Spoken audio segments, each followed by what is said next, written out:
특별한 증상도 없었는데 내가 당뇨병이란다. 한 번 걸리면 큰일이라는데 내가 당뇨병이란다. 중장년층은 물론이고 젊은 층에도 확산되고 있는 소리 없는 살인자 당뇨병. 당뇨병의 치료와 예방법을 건강정보 통해서 알아봅니다.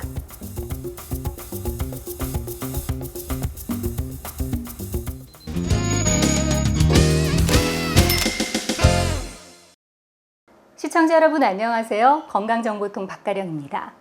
나이가 들면서 이것만큼은 조심해야지 하는 것 중에 하나가 바로 당뇨병인데요.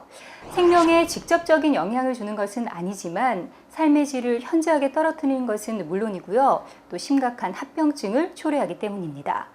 특히 요즘 같은 환절기라든지 무더운 여름철에는 더욱더 조심해야 한다고 하는데요.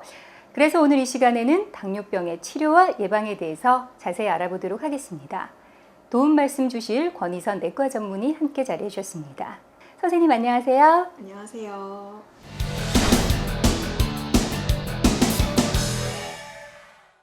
네, 선생님 대체 당뇨병이 어떤 질환이길래 이렇게 많은 분들이 두려워하는 건가요? 네, 당뇨병은 한 번에 발병하면 꾸준히 관리를 해야 하고 합병증의 종류가 다양하고 이로 인한 신체 기능을 급격한 저하와 사망에 이를 수도 있는 질환이기 때문에 많은 분들이 염려하시는 것 같습니다. 당뇨병을 좀 더 쉽게 설명드리겠습니다. 우리가 음식을 통해 섭취하는 영양소 중에 포도당이라는 것이 있습니다. 이 포도당은 심장이나 뇌의 필수 에너지원으로 쓰이고 나머지는 근육과 간세포에 저장이 됩니다. 당뇨병이 생기게 되면 이 포도당이 몸에서 흡수되지 않고 혈액 내에만 고농도로 있다가 소변으로 빠져나가 버립니다. 이렇게 되면 두 가지 문제가 생기는데요. 일단 소변으로 영양분이 빠져나가기 때문에 영양실조와 체중 감소가 발생합니다. 두 번째 문제는 혈액 내의 고혈당으로 인해서 혈액순환 장애가 생기고 이로 인한 당뇨병 합병증이 발생하게 됩니다. 네, 설명만 들어도 굉장히 무서운데요. 그렇다면 이 혈액 속의 당 수치는 대체 왜 높아지는 거죠? 네, 혈당은 우리 몸에서 분비되는 호르몬에 의해 조절되는데 가장 중요한 호르몬은 췌장에서 나오는 인슐린입니다. 인슐린은 혈액 속의 당을 근육이나 지방으로 분산시켜서 혈당 수치를 떨어뜨리는 기능을 하는데 이 인슐린의 분비가 적어지거나 몸의 인슐린 반응이 떨어지게 되면 결국 혈당이 지나치게 높아지면서 당뇨병으로 진행하게 됩니다. 네, 당뇨병 환자들이 인슐린이란 주사를 맞는 걸 봤는데요. 그런 이유에서였군요. 그렇다면 치료는 가능한 건가요? 네, 당뇨병은 평생 치료해야 하는 질환이긴 하지만 자신의 유형을 잘 알고 치료한다면 좀 더 효과적으로 건강관리를 할 수 있습니다. 당뇨병은 병태 생리적과 임상적 특징에 따라서 나뉘는데요. 대부분 제1형 당뇨병과 제2형 당뇨병에 속하고요. 그 외에 기타 당뇨병과 임신성 당뇨병으로 구분됩니다. 네, 그렇군요.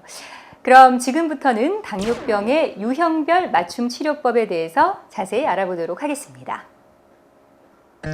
요즘 따라 부쩍 피곤하다면, 많이 먹어도 허기진다면, 화장실을 자주 간다면 어쩌면 당뇨병일 수도 있다는데요. 네, 대부분의 질환은 조기에 발견할수록 더 치료 효과가 높다라고 알고 있는데요. 당뇨병의 경우도 예외는 아닐 것 같습니다. 네, 혹시 자가 진단할 수 있는 방법이 있을까요? 결론부터 말씀드리자면 개인이 당뇨병을 조기에 발견하는 것은 쉽지 않습니다. 당뇨병을 흔히 침묵의 살인자라고 부르는데요. 별다른 증세 없이 서서히 진행되기 때문이죠. 몸에 이상을 느껴서 병원을 찾았을 때는 이미 당뇨병이 상당히 진행된 경우가 많습니다. 당뇨병의 대표적인 증세를 궁금해하시는 분들이 많은데요. 하나씩 말씀드리자면 먼저 단요, 포도당이 소변으로 자주 배출되고요.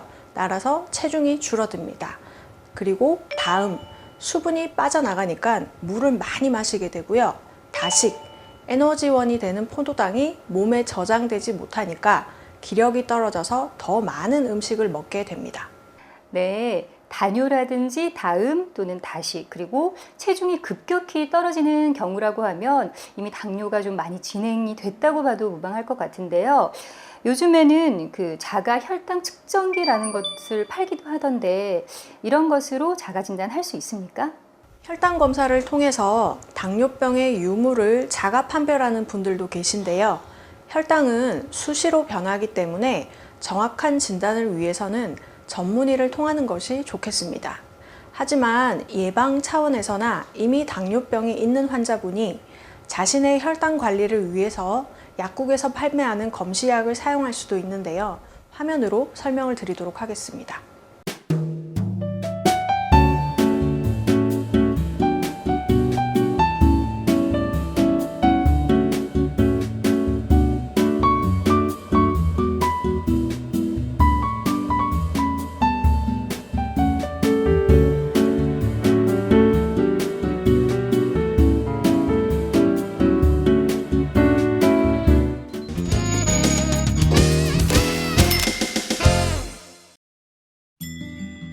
중년이나 비만한 사람에게만 위험할 줄 알았던 당뇨병. 알고 보면 체형 가릴 것 없이 남녀노소 누구에게나 발병할 수 있다는데요. 자, 진단키트에서 이상을 발견하고 또 병원에 와서 확진을 받게 된다면 이제는 치료를 시작해야 할 텐데요. 선생님, 어떻게 치료를 하면 좋을까요? 말씀드렸듯이 당뇨병은 제1형 당뇨병과 제2형 그리고 기타 당뇨병과 임신성 당뇨병으로 나뉠 수 있습니다. 그마다 치료 방법도 조금씩 다른데요. 먼저 전체 당뇨병 환자의 95%를 차지하는 제2형 당뇨병부터 알려드리겠습니다.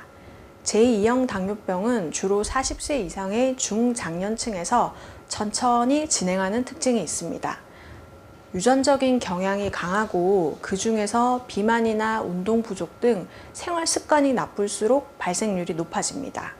이때는 인슐린이 감소되거나 비교적 정상 수준을 유지하고 있기 때문에 인슐린 주사보다는 경구 혈당 강화제를 복용하고 당뇨병 유병 기간이 길수록 인슐린을 사용하게 됩니다. 네, 선생님, 그런데요. 아이들 중에도 당뇨병 환자가 있다고 하던데 이런 경우에는 어떤 유형으로 보면 될까요? 주로 소아에서 발생하는 당뇨병은 제1형 당뇨병이 많습니다. 제1형 당뇨병은 30세 이전의 젊은 연령층에서 갑자기 발생하는데요. 자가 면역 질환이나 바이러스 감염 등으로 췌장의 인슐린 분비 기능이 거의 멈추게 되어 당뇨병이 생기는 건데, 이런 경우에는 체내에 인슐린이 없어 먹는 약의 효과가 없기 때문에 주기적으로 체내의 인슐린을 주사 치료하여야 합니다. 네, 그렇다면 임신성 당뇨병의 경우에는 임신부들한테서만 발병되는 건가요? 네, 임신성 당뇨병은 임신 중에 처음 발견되거나 임신의 시작과 동시에 생긴 당 조절 이상 증세를 말합니다. 임신 중의 고혈당은 태아가 사망하거나 선천성 기형의 이완율이 높기 때문에 꼭 혈당 조절을 해야 합니다. 당뇨병에 가족력이 있거나 거대아, 기형아, 사산화를 분만한 분만력이 있고 산모가 비만하거나 고혈압, 요당이 나오는 경우는 임신 24에서 28주에 간단한 임신성 당뇨병 검사를 받아야 합니다. 임신성 당뇨병은 임산부의 2에서 3%에서 발병하고 대부분은 출산 후에 정상화되지만 80%에서는 나중에 제2형 당뇨병이 발생할 수 있습니다. 따라서 임신성 당뇨병은 임신 시에는 태아를 위해서 조절이 필요하고 차후에는 환자의 2형 당뇨병 예방과 관리를 위해서 지속적인 식이 관리가 필요합니다. 임신성 당뇨병의 대부분은 식이와 운동으로 혈당 관리가 참 잘 됩니다.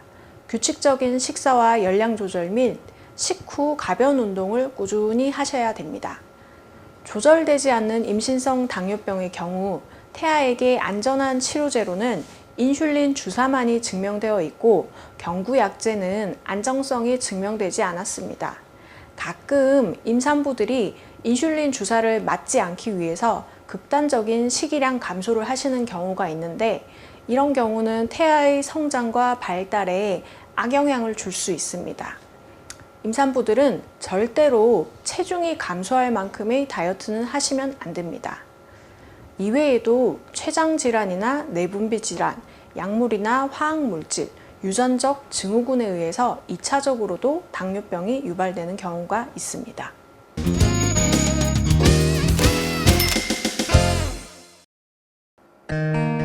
혈당 관리부터 약 먹고 주사 놓고 거기다 식이요법까지 하루 24시간이 모자랄 정도로 관리해야 하는 당뇨병. 제대로 알고 치료합시다. 네, 당뇨병의 유형은 다르다고 하더라도 치료 약물은 인슐린으로 동일한 것 같습니다. 그중에 인슐린을 주사하는 방법 같은 경우에는 어린이라든지 이제 막 그 치료를 시작하신 분들의 경우에는 좀 어려울 수도 있을 것 같은데요. 따로 교육을 받는다면서요? 그렇습니다. 인슐린 주사는 환자가 자가로 하셔야 해서 처음부터 방법을 확실히 알아두시는 것이 좋습니다. 인슐린 주사 용량과 횟수는 환자의 생활 습관, 예를 들어 식사 횟수나 주야간 생활 변동 등에 따라 달라지기 때문에 담당 의사와 상의하여 결정하는 것이 좋습니다. 꼭 기억하셔야 할 점은 인슐린 주사에 사용되는 바늘은 일회용품으로 반복해서 사용하시면 감염의 위험성이 있기 때문에 쓰고 나면 버리고 반드시 새 바늘을 사용하셔야 합니다. 네, 그럼 인슐린 말고 최근에 새로 나온 약은 없나요? 네, 당뇨병은 세계적으로 환자 수가 증가하면서 치료약의 발전이 많은 희망적인 질환입니다. 최근에 각광받는 약은 소변으로 여분의 당 성분을 제거하여 혈당을 조절하는 약인데 이 약제는 특히 심장과 콩팥을 보호하는 효과가 증명되고 있어서 당뇨병 환자의 심혈관이나 신장합병증을 예방하는 데 도움이 될 것으로 기대되고 있습니다. 네, 혈당 관리와 인슐린 투여까지 배웠는데요. 한 가지 빠진 게 있어요. 바로 이 당뇨병 환자들에게 음식 조절만큼 중요한 게 없을 것 같은데요. 평소에 식단 관리는 어떻게 하면 좋을까요? 식사요법의 1차적인 목표는 혈당과 지질 농도, 혈압을 목표 수준으로 유지하는 것입니다. 그만큼이 당뇨병 치료의 기본이라고 할 수 있습니다. 식사는 기본적으로 한식 위주로 드시는 것이 좋고 하루에 2끼나 3끼를 드시는 것이 좋습니다. 1일 1식이나 소식으로 여러 번 드시는 것은 췌장에 부담을 줘서 좋지 않습니다. 요즘 간헐적 다이어트가 유행인데 이 다이어트도 나쁜 방법은 아니지만 폭식의 위험성과 장기간 공복 시에 저혈당 가능성이 있어서 담당 의사와 상의하는 것이 좋습니다. 피해야 할 음식은 간단히 생각해서 입에 달달한 음식이나 짠 음식은 혈당을 높일 수 있기 때문에 피하는 것이 좋습니다. 또한 당뇨병 환자들은 고기가 혈당이 오른다고 생각하시는데 사실 혈당을 올리는 것은 고기의 비계 부분이나 양념이고 적당한 고기는 뼈와 근육에 도움을 주기 때문에 섭취하시는 것이 좋습니다.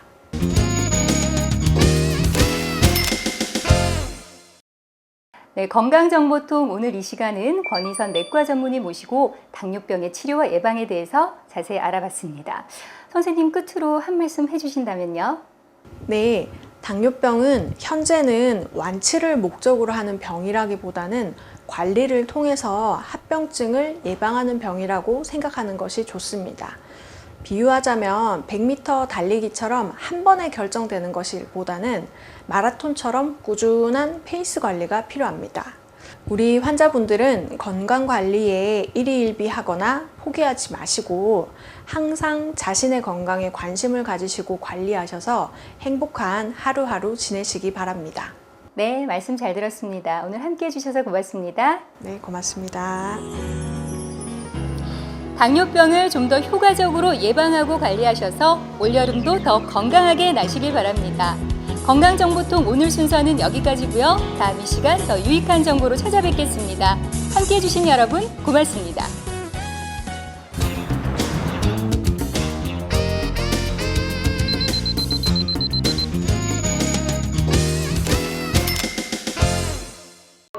CJ 헬로